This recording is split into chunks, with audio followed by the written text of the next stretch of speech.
How are you doing today, sir? I'm excellent. I'm stoked to be here. Right. Let's. So was this was an HDR, was it? No. Next time. No. So I have a few curveballs before we actually get into this. I read this, could be wrong. You trained with Werner Herzog in Cuba. Yes. The hell is that about? I saw an ad for a master class with Werner on IndieWire. This is after I finished film school at AFI and applied and got in. And it was essentially 3 weeks with like 49 other filmmakers from around the world at the National Film School in Cuba. And he gave us a prompt, which was through a window. And you were supposed to just go make films out in the, wherever, in the bush, in the town, around the campus. It was great. It was an incredible experience. Was 49 other students too many, or did it all work? It was perfect. It was perfect, yeah. Everybody, because everyone was kind of one man banding it. His thing. He was trying to train as he does soldiers of Sure. cinema. The only stipulations were you could do, you could make a poem, you could make a narrative movie, you can make a documentary, just no journalism. And then he just kind of sent you out to do your thing. If you are in this audience and don't know who Werner Herzog is, please look him up. He has made some amazing films, and he has the greatest delivery of any person. The best. And remember I showed him a cut of the thing I was working on, and it was so nerve-wracking. You're watching Werner watch your thing, and then he turns to me, and I'm not going to try and do the expression, but he's like, you are finished. Do not touch a frame. If you continue working on this, I will stab you in the back with a snow shovel. But his point was, it's like, and I wasn't like great. It just was like, it's imperfect. You're done. Go keep making things, which is you're in Cuba with Werner Herzog. Sure. We all made a bunch of stuff. It was really an incredible experience. Oh, I was wondering if the card was coming up for the movie, and I realized the credits are still going. You know what I mean? So what do you wish more people knew about being a director? I think truly like how much your collaborators matter and how collaborative kind of the art form is. And if you're kind of doing it right and things are going well, it's almost kind of like you're conducting or you're steering a ship or something like that. Can be very hands off on the day when you're inspired, when you've inspired your department heads and you've had a good prep, and I don't know how enjoyable that can be. It could be stressful, of course, but like when you're in the zone, when you're in the flow state and everybody knows what the vision is, it could be kind of a very blissful, transcendent experience. I want to go backwards. You premiered Palm Springs, which I think a lot of people in here have seen. Yes? Right on. Never seen it, no. Right. If you haven't seen Palm Springs, I really recommend checking it out. But I'm curious what it was like for you, because you premiered that at Sundance, and you guys went in there, I believe, with the film for sale. How nervous were you when you premiered there? Like, will someone actually buy this? And then what was it like when, not only did it sell, it you know what I mean? It was a huge sale. Andy Ciara, my good buddy and collaborator on that from the beginning, the screenwriter, he and I, we were working on that thing on the sly for a while, and ever since, from the first time we had the good fortune of meeting the Lonely Island and Andy and Kiev, and I remember before that first meeting when we went in, the script was already written. We ended up doing work on the script with them, but it was really just about seeing if they would, be down with me directing it, and if we were seeing the same thing. From that day when we're like, we get to meet these heroes, I suspended all expectations for that thing from then on forward through Sundance. So I was just like, every step of the way, so stoked, no expectations. We'd had a test screening where I sat in the back and I couldn't hear the laughs, and I told myself I would never sit in the back of another screening because I didn't know how it played. Of course, at Sundance, you get up and you intro the movie, and then I'm put in the back. So I knew we got a laugh at the top of the movie because the Lonely Island Classics card came up, and I was like, all right, this is going well. And then the arrow hits, and that was a laugh. But I had no idea kind of how it went. I knew it went well, and then the reviews started coming in during the party, and we have kind of the quintessential all-night Sundance experience with the bidding war and stuff. And it was just it was a crazy experience that we did not expect, and was just very gratifying. And I think, I don't know, it affirms the notion that you just got to go make stuff with people you love, kind of on the sly, you know. And I had a mentor who always told me, have the courage of your peculiarities. And that movie is just full of stuff that was amusing to us, you know. And we had great partners who protected us and allowed us to realize it. So yeah, it was a dream experience across the board. Film sells, you get back to LA. What was it like doing the quote unquote meetings around town? Did that happen for you? It was great because the pandemic hit too. So like, it definitely happened. I think I did more. I did a lot, and I did more than I could probably have fit in a day because I was doing them over Zoom, you know? So it was a lot. I got to meet a lot of great people and kind of got to see, I don't know, how this business works in a way and who's out there making stuff. It was you have to remember to kind of get back to work after a while, because you could spend a lot of time meeting people and having speculative conversations. Well, it's like a lot of people out there like to talk. Exactly. Yeah. And anyway, you do all these meetings. How did you end up with this as the follow-up? And was it almost something else? Like, how did you decide what your project was going to be after Palm Springs? I kind of knew I was working on different things, but I knew I wanted to go make something kind of immediately, just because of how crazy the reception to Palm Springs was. And again, you'd be talking forever or be overthinking what the next thing is forever.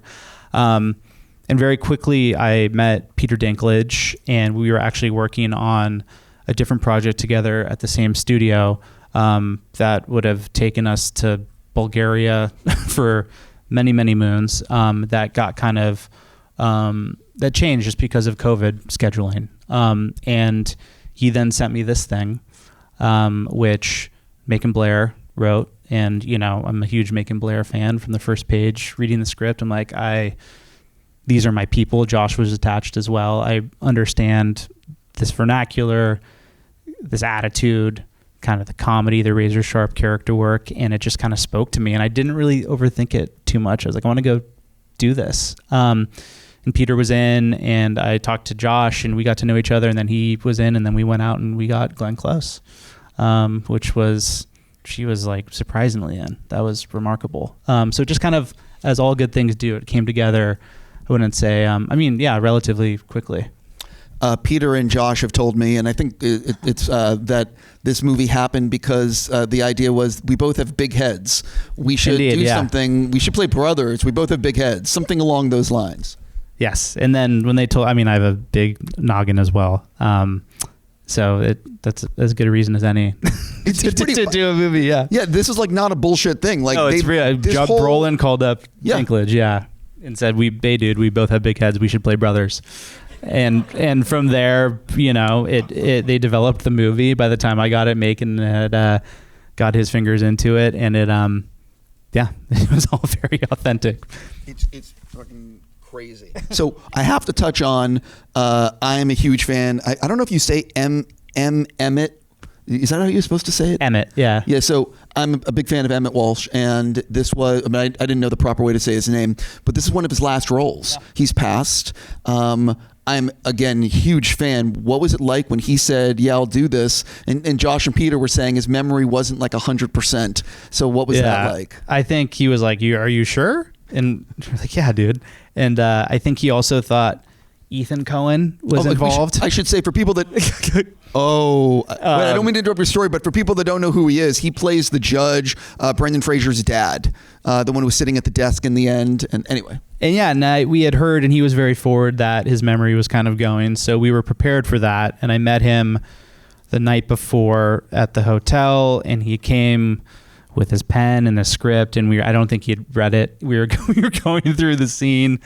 I was ready with the cue cards behind the camera, and we just were very surgical and deliberate about how we shot that. But a lot of it was, honestly, it was probably the most fun collectively we all had on set during this movie, because I was just shouting his lines at him and he was repeating them, and then the things that would come out of his mouth were just so different and twisted and delightfully so. But he was fearless. He was the sweetest man. He showed up with $2 bills for everybody, and baseball cards with his credits on them, and it was handing those out, and it was really fun. He at one point he said, I forget, it was at the scene with Josh when he goes to get the gun, pay for his brother's freedom or get the gun back, and he he said a line that just was nothing. It did not make any sense, and the entire set broke. Like after 2 beats, everybody just started laughing. He started laughing too. It was really, really fun. It was a really special experience. Please tell me you have one of these baseball cards still. I do. I should have brought it. Yeah, I actually got a couple because I was like, these are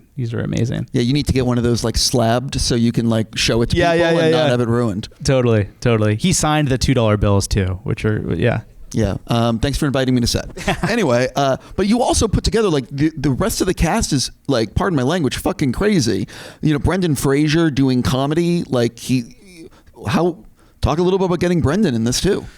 Brendan, he's great in this role because he's a lunatic and he brought that to it for sure. But it's Brendan Fraser. You love Brendan Fraser. There's a vulnerability and a softness there, and he so badly, I think, wants to just be a brother to these guys too. In a way, he's looking for love. But we just asked, man, and I met with him, and he was ready to go. I think these guys at the top of the call sheet, the tone of the movie, they kind of set a standard for everybody else who's joining the cast to be open to, I don't know, subverting what you would maybe expect from them in a movie.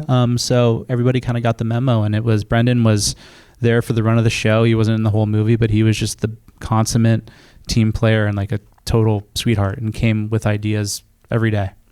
I'm so curious, when you're working with people like this that are very, very talented actors, what is it like as a director giving direction? And like those first few days, are you a little nervous? Are you like, what's going through your mind, and what is it like towards the end of the shoot? How does it change? Because I can't imagine what it's like being, Yeah, it's definitely surreal. We had the luxury of having some rehearsal on this movie. So you look up and it's Brolin, Dinklage, Glenn Close, and we're rehearsing, and they're looking at you, and you have to contribute to the conversation. But Josh told me something, I think I didn't pretend like it wasn't my second movie, and he said that he liked that, and I think that got him to trust me a little bit, and we just kind of built it from there. As a director, I always try to kind of intuit, or sometimes I'll just straight up ask, what do you need from me, and every actor is different, and it takes however long it takes, but we really built a really fun, solid company. Peter and Josh were a huge part of the energy that was driving that, just with how much fun they were having between setups and the energy they brought to the set. But by the end, it was a total bummer when the shoot ended. It was really fun. We really genuinely enjoyed making this movie together. I also haven't talked about Marisa Tomei. It's like, It's crazy the cast you put together, but I want to specifically talk about, I love the scene of Peter on the bed doing this crazy dance with Marisa standing there. Yeah. And you're cutting to, I believe, the orangutan. Indeed, yes. Which is bananas. Yes. So there's no other word. Yeah. So where did the idea for the orangutan come from, and what happens with that, and also the bed sequence? The orangutan, Brolin could speak to this, but I think it's actually based on an experience, not the exact the transaction in the scene, but he had an experience with a monkey growing up as a kid. Yeah, and I have a lot of this comes from just them developing the movie and putting stuff in the script and it kind of growing from there. But yeah, a lot of this stuff was on the page, and then you just play around with these actors and you find moments, and that was designed, the intercutting, that whole sequence. Marisa, we had her for 3 days, but she just elevated that to such a fun and unexpected place for sure. Also, Peter's dance moves. Yeah, Peter's dance moves were, that was like very much, we were crammed for time on that day, and it was like kind of blacked out, and then you watch dailies, you're like, that's how it's gonna work. Like, it's fantastic. Whose idea was it for the Yoo-hoo? You mean in the backyard? Yeah, there was a can of Yoo-hoo, wasn't there? Or am I wrong about this? Was I? Juice box. Yeah, juice box. Yeah. That was we had amazing production designers, the Courtney and Hillary and Duhar, they're twins, and they brought a lot of imagination in terms of the props. Mike Scherschel, our prop master too, in this movie. We just, I don't know. Again, this speaks to like your job as a director when you can hire the right people, communicate the vision, and everyone's inspired to get weird. That's where that stuff comes from. Yeah, when I saw that, I just laughed. What do you think would surprise, now that everyone's seen the movie, what do you think would surprise people to learn about the actual making of the film?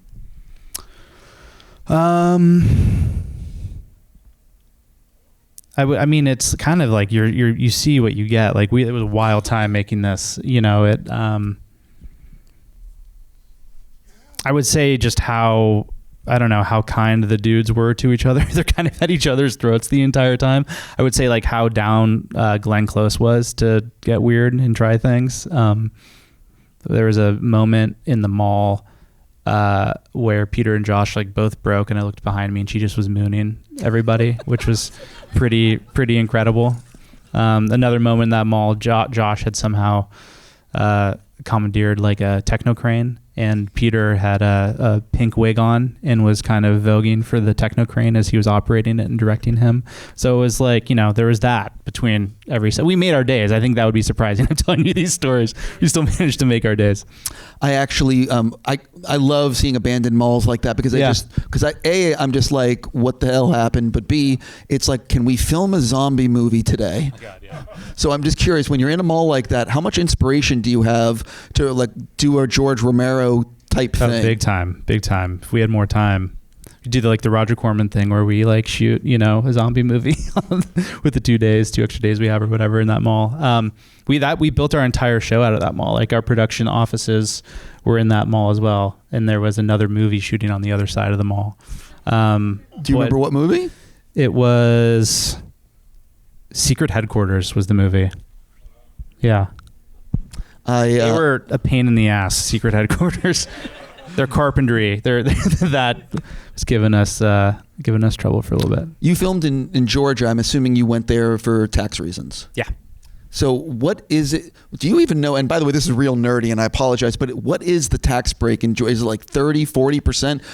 What does it really do? Because I think a lot of people are like, well, why isn't more filming in LA? Yeah. And I hear this from so many people, especially crews. So what, as a director, how much more do you really get on screen when you do go to Georgia to film something? There's a lot of location work in this movie outside of the mall. And I mean, again, Macon wrote the script. It's this kind of ambiguous mid-Atlantic, southeastern vernacular at play. Like it made sense to go there geographically.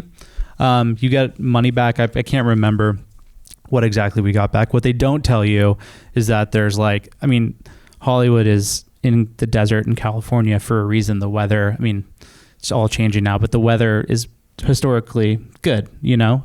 There's so much thunder and rain in Georgia. Like that really messed us up on this shoot. So there's a trade-off there, you know. It kind of threw a wrench into our schedule, but yeah, it's for tax reasons. I hope they bring work back here because it's, I don't know, it's such a fun place to work. We made Palm Springs, not in Palm Springs, but all around Los Angeles County, and it was a pleasure to be able to sleep in our own beds at night. I just did some interviews for a different movie that shot in LA, and one of the things you get in LA are all your supporting characters are like big name actors. Totally. They could come play for a day. Yeah. Exactly. And look, I just will keep saying filming in LA, it's just other people have told me it's just a lot more money to film here, and I don't know what can be done, but it would just be great. I saw some headline. I feel like they need to start trying because it would do a lot. So I love talking about editing. So you have a cut you're happy with. You show it to friends and family. What did you learn from that screening that impacted the finished film? I think we learned, I mean, this movie is a little under 90 minutes, which I think is a good length for it. The cut I showed was a little longer. When you say a little longer, like 145? Or? No. Like probably like 150, something like that. Oh, wait, it's like 20 minutes longer. Yeah. Okay. And that just is like process, you know, you try, there were scenes that were lifted out of here, and, you know, there's more Taylour Paige stuff that's on the cutting room floor, and it just always helps to know where the laughs are as well, you know, especially like, and with this movie too, there's an undercurrent of pathos and kind of real stuff being worked out about this family, that you want to make sure that people are feeling those moments as well. So it's really, that whole process is extremely useful and helpful. I've spoken to some filmmakers and talk about they have like 3-4 months for editing, and others spend like a year. So what was it like for you in the editing room, and how did it compare to Palm Springs? It was probably around the Palm Springs, we were sprinting towards a deadline, and we had probably 3 to 4 months, and this was probably about the same, honestly. Maybe a little longer with VFX and stuff. But I would love to do, my dream with with filmmaking is to get to a place where you could shoot, like some filmmakers do this, like a third or 2/3 of the movie, and then like go on hiatus and like figure out what you're doing, cut a little bit, come back, shoot the rest. And I don't know, for some reason Hers popping into my head. I know that movie, they cut that movie for like a couple of years or something like that. Spike Jonze movie. I was going to say to you that in Asia, they do it. There's a lot of places where they will shoot for whatever it is. Like you basically said, like they'll shoot for 3 weeks and then look at the edit and then, shoot again. Like it's just not the American system. Yeah. Other places do what you're talking about. Yeah. And we did, on this, the kind of tangentially related, but we did a lot of like French hours on this movie just because of the weather problems that we had with schedule, which means we didn't break for lunch, and we just had walking lunches, and it was still, everybody had a chance to eat, and it was very nice. But I really enjoyed that. I think everybody did, because we didn't have to break and come back, and we just were more efficient about our time. So there's other ways of doing things that you find them and can kind of add them to the toolbox. You've now done these 2 features. I'm curious, what have you learned about filmmaking that you didn't know before making these 2 things, and like that you're going to take with you to the next thing that you direct? Maybe it's the kind of crew, the cameras, whatever it may be. I'm just curious if there's lessons you've learned. Yeah, a big thing. I had an amazing moment with Glenn Close on this movie where she said to me, "Just direct me like Fellini." And I said, "You worked with Fellini?" And she's like, "No, but but he just told his actors, he gave them result-oriented direction. Do it happy, do it sad, do it." And I have always thought there was some like mathematics to work out, to make direction active, or to play games, and just that directness, that kind of just blew my mind. So I think eliminating a lot of the mystery, in terms of how you work with actors, that was a big one that I learned that I want to take forward. And I don't know, every project is kind of different. I'm trying to do a different thing every single time, so we'll see. And after you finish something, you're kind of trying to figure out what you're into again, almost, what you're after. So TBD, I guess, in that respect too. I read that, and I think it was announced last year, that you were developing a body swap comedy with people that none of you have heard of them. Their names are Julia Roberts and Jennifer Aniston. And so I'm just curious, what's the status of that project? We're working on it. It's fun. It's going well. I think we're using that genre. I guess it's a genre now. Yeah, genre and device, much in the way that we use kind of the time loop in Palm Springs to hopefully tread new territory with it. What was it like actually getting them? Like, how do you land those 2 who are being sent literally the best scripts in town? Well, it was nascent, it was more of a pitch of something that could be. So it was, I don't know, you just try to have a conversation that could capture the imagination, I guess. And, yeah, I'm still kind of pinching myself, so I'll let you know. Was it one of these things, though, when you're writing something like this, once you have their names and once you know these 2 are interested, how does it change the writing process? Because can you envision, like, you can hear Jennifer or Julia Totally. like talking these lines? Totally, absolutely. And then they're doing each other, in a way. But then they're these icons. We all have an idea of them in our imagination and in the popular lexicon. So you want to play on that too, and them doing versions of each other in that respect.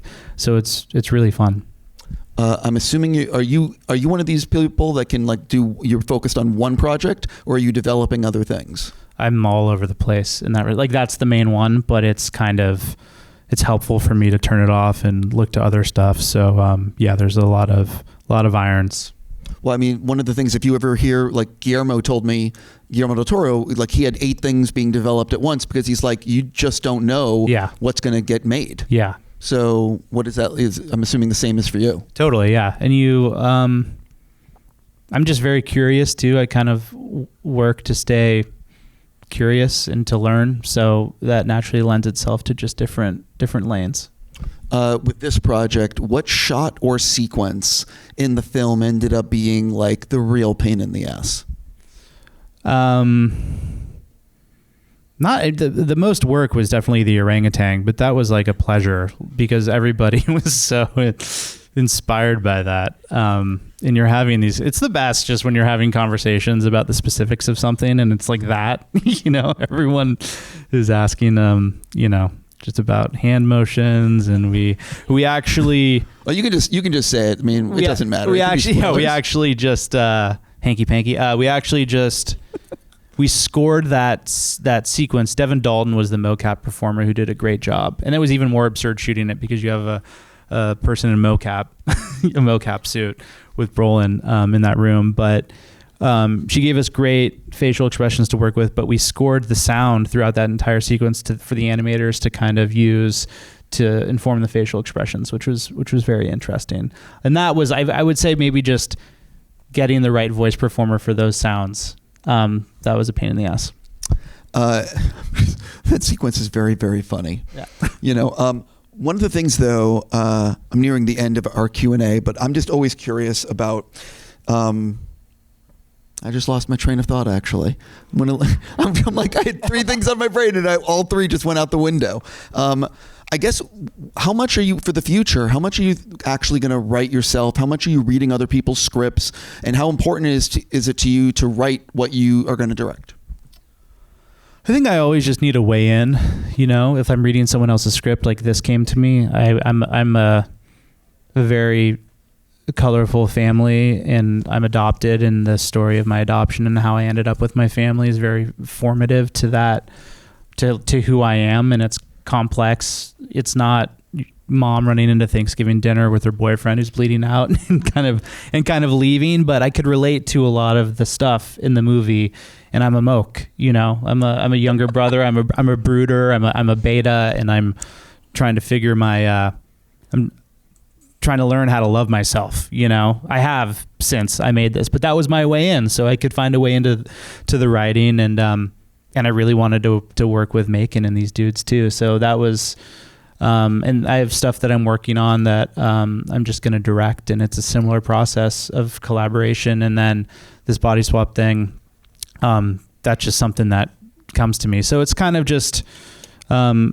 There's no hard and fast rules, but I just love, again, it's a collaborative art form. I love collaborating with people, and it's fun to get in a room and kick around ideas. I really want to say congrats for putting together this fucking crazy cast. Like, it really is crazy who you put in this film. And I also want to thank Prime Video for partnering up with us, for letting us screen this early.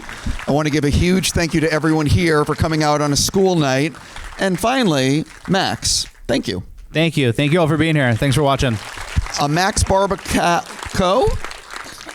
Cow. Okay. We'll go cow. Barbakow. Thank you all so much for coming out tonight. You guys have a great night. Thank you, Max. Thank you.